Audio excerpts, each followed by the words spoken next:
Oye, nos vamos con nuestro primer invitado, ¿cierto? Él es experto en prevención y gestión de desastre. Es el ex subdirector de la ONEMI entre el periodo 2014-2018. Nos referimos a Víctor Orellana. Hola, Víctor, ¿cómo estás? Bienvenido a buenanoticia.cl.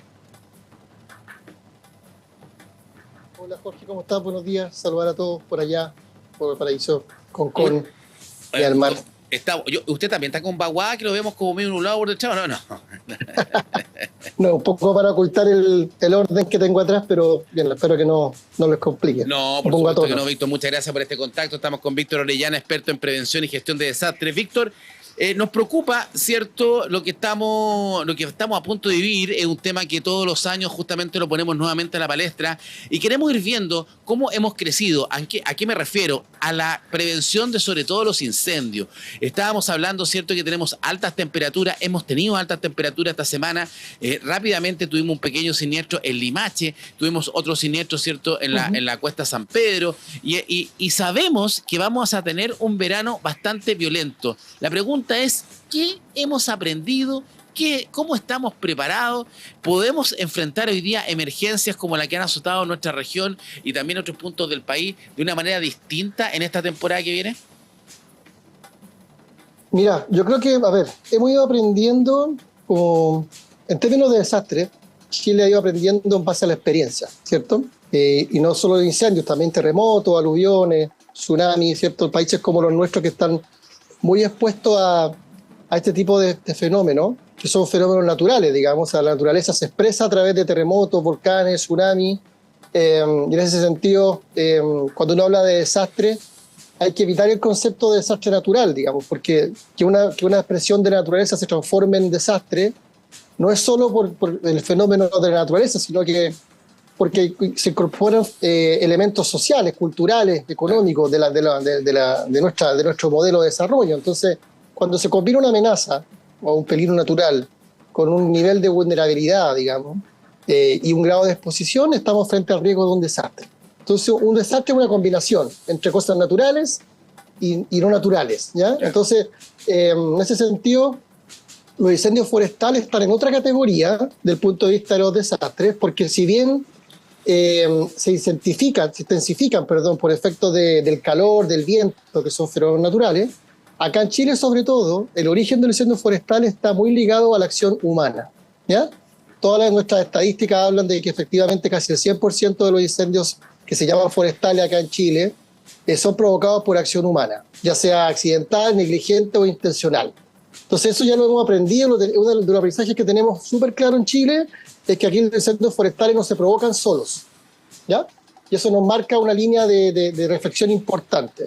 Otra cosa es si el calor, el viento o la humedad relativa, que son efectos naturales, ayudan a que ese incendio se propague. Pero aquí lo relevante es saber y tener claro como sociedad que los incendios forestales no son inevitables. No es como la lluvia, no es como un terremoto. Podemos evitarlos. Y es un aprendizaje importante que hemos tenido en los últimos años. Y esa es la gran duda, Víctor, porque tú lo dejas muy claro, ¿cierto? Que mejor que, ¿cierto?, esta cantidad de personas que están justamente procesadas o están inculpadas, ¿cierto?, por este mega incendio del 2025 en Viña del Mar.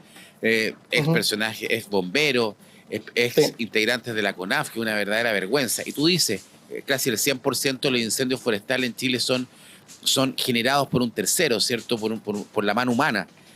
Y lo que no nos quita de un tema de catástrofe. Sin embargo, la pregunta es si estamos preparados para enfrentar, porque ya sabemos nosotros en Chile somos sumamente buenos para generar los diagnósticos y generamos muy buen diagnóstico, pero tenemos que enfrentar este diagnóstico hoy día, porque cuando vemos un incendio de grandes proporciones, ver si estamos preparados para controlar, si existen las brigadas, si existen los elementos aéreos, si están los helicópteros determinados, si los cuerpos de bomberos tienen equipamiento para justamente atajar las llamas, porque ya sabemos que se generan por el tema del hombre, pero ahora ¿cómo avanzamos ahí?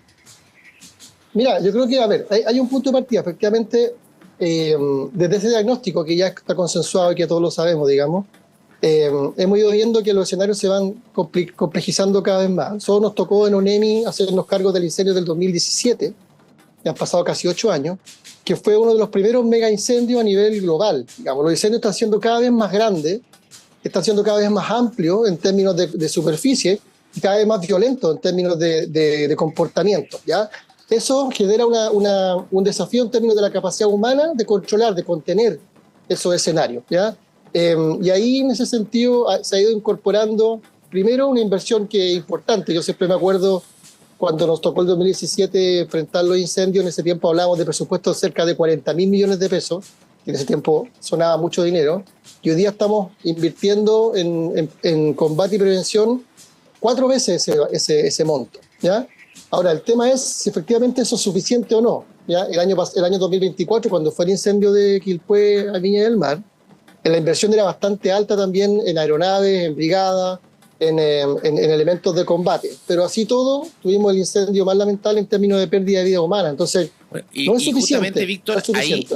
ahí, en el incendio de 2024, claro, o sea, teníamos los recursos, pero hubo una falla. O sea, no supimos advertir el avance del fuego.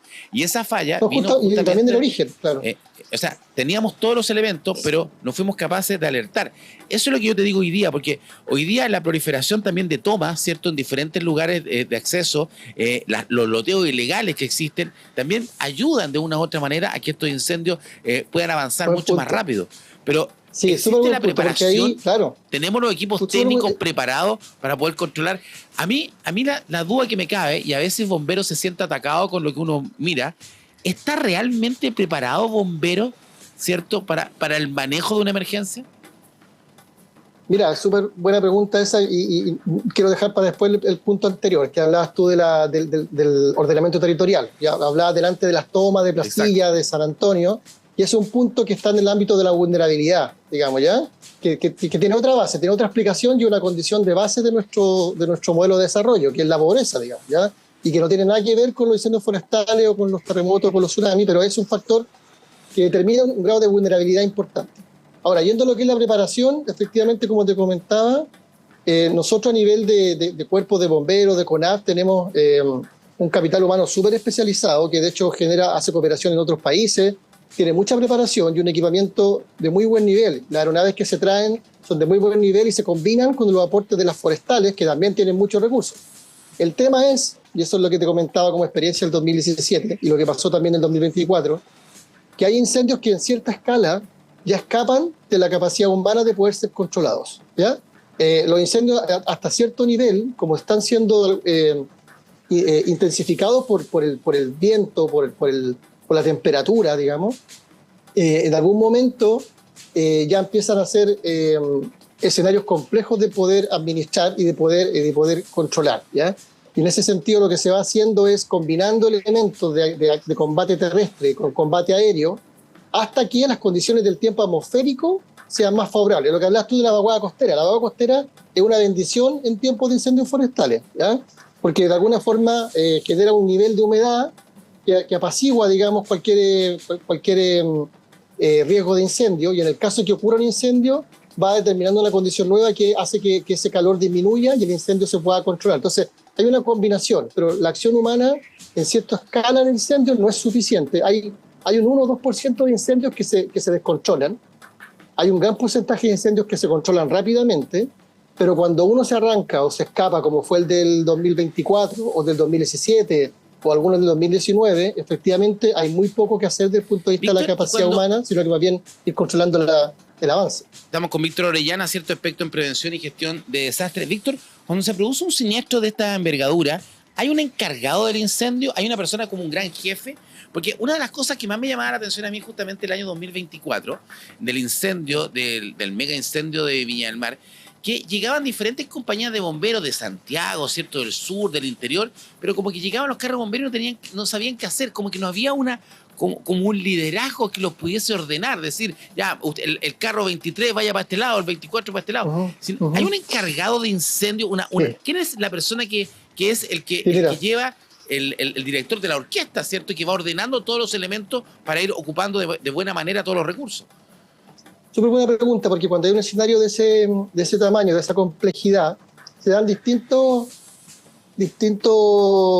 ocupo el concepto de los distintos escenarios. Un escenario que tiene que ver con la coordinación general, que se da en lo que hoy día se llaman los comités de gestión de riesgo de desastre, que son los COGRID. De alguna forma coordinan todas las capacidades a nivel como de de mando, digamos, de mando y control. ¿Pero el COGRID es Pero más también, administrativo o es operativo? sí, no, mira, es operativo porque coordina los recursos que luego en terreno, y ahí voy al segundo escenario, se estructuran en base a un sistema que se llama sistema de comando de incidente, ¿ya? Que establece un puesto de mando lo más cerca posible, no en medio de la emergencia, lo más cerca posible de la emergencia para poder monitorear las condiciones, no en la oficina que estamos en el centro de Valparaíso, sino que ya lo más cerca del incendio. Eso es una estructura normal y natural en términos de emergencia en todo el mundo, y así se hace. Lo que de alguna forma uno entendió y leyó de la información que se fue entregando posteriormente después de la investigación del incendio, es que ese puesto de mando tuvo muchas complicaciones para poder instalarse en un lugar fijo y se tuvo que ir moviendo varias oportunidades. Pero todo esto se sustenta en un sistema de comunicaciones que si falla, de alguna forma hace que todo esto caiga como un efecto dominó, ya que fue parecido incluso a lo que pasó del 27F. Las comunicaciones son súper importantes en temas de desastre de este tipo, porque hacen que todos estos elementos se comuniquen, se conecten y funcionen como una orquesta, como decías tú.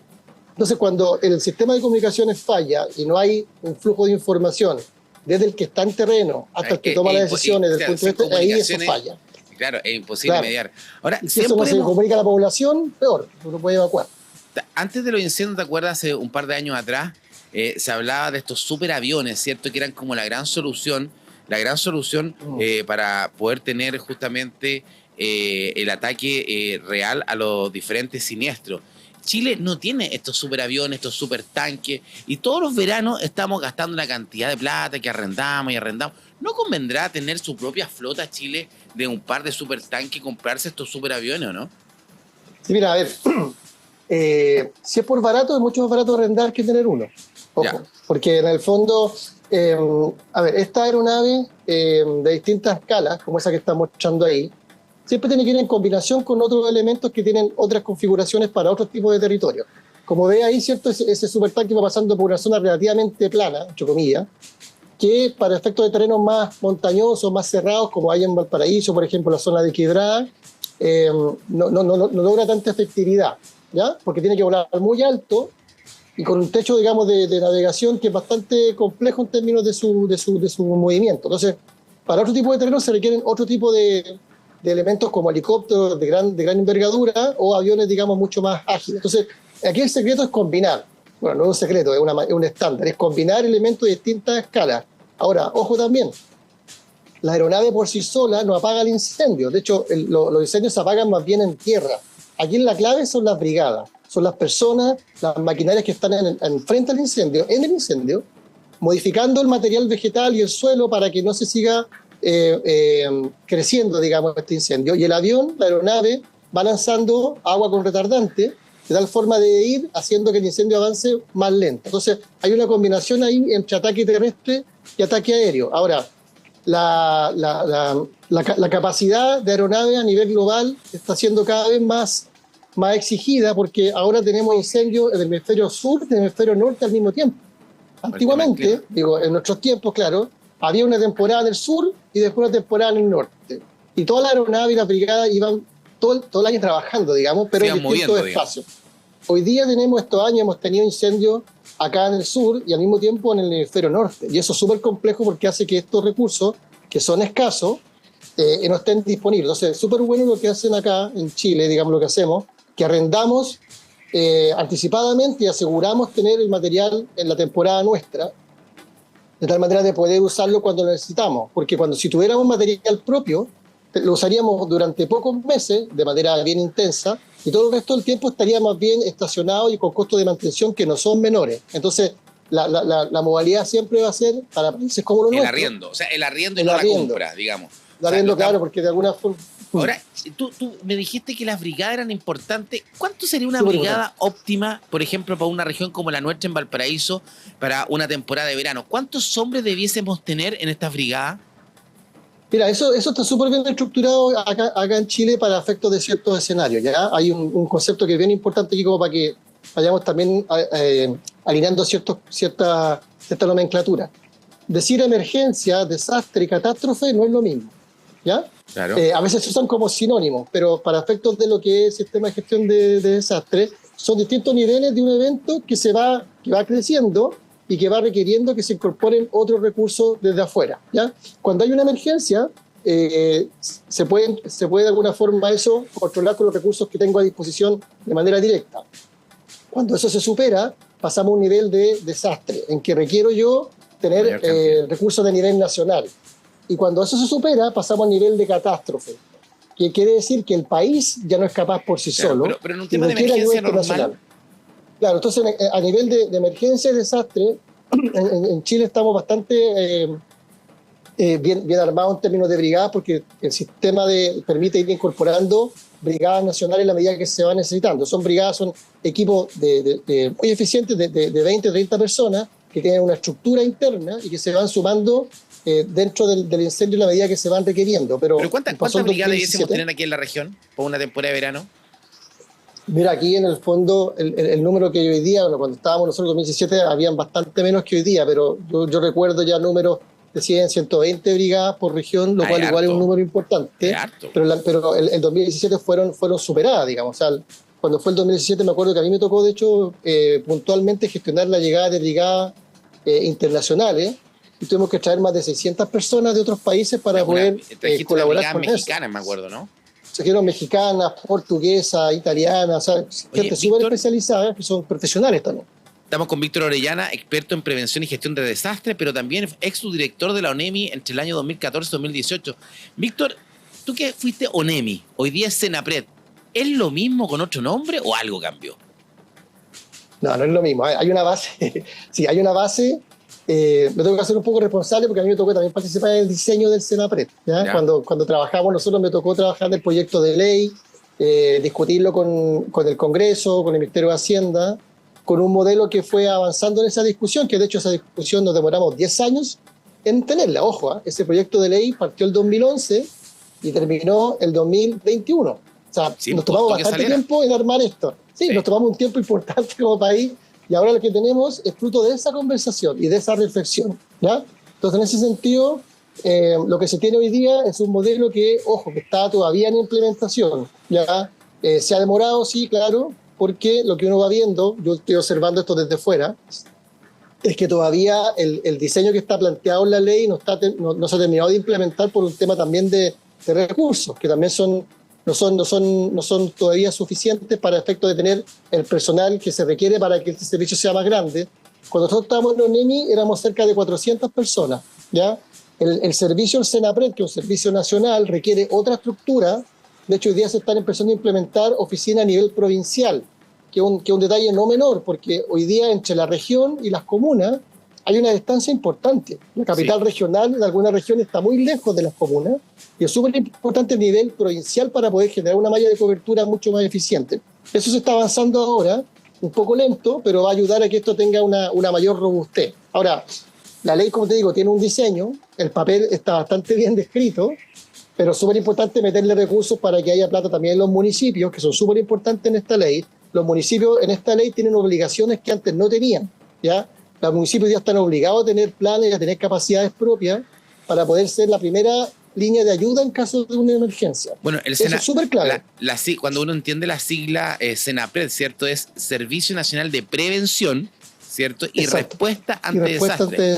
Ahora, esta respuesta ante desastre llega hasta qué punto, porque claro, en una reconstrucción, en una casa de emergencia, uno siempre dice, pucha, debiésemos tener, con todos los desastres o emergencias que podemos tener en Chile, ya debiésemos estar preparados. Pero lamentablemente llega hasta un punto bien especial Senapred nomás. Súper buena pregunta, claro, porque justo esa es una de las cosas que en la ley quedaron incompletos, que a mí me llamó la atención cuando se aprobó después, cuando la vi aprobándose, que la ley es súper explícita en decir, habla de un ciclo de gestión del riesgo, que parte en la prevención, luego en la respuesta, ¿cierto? Claro. Luego en la recuperación y termina en la reconstrucción. Y dice expresamente, la reconstrucción no es materia de esta ley, ¿ya? O sea, no se hace cargo.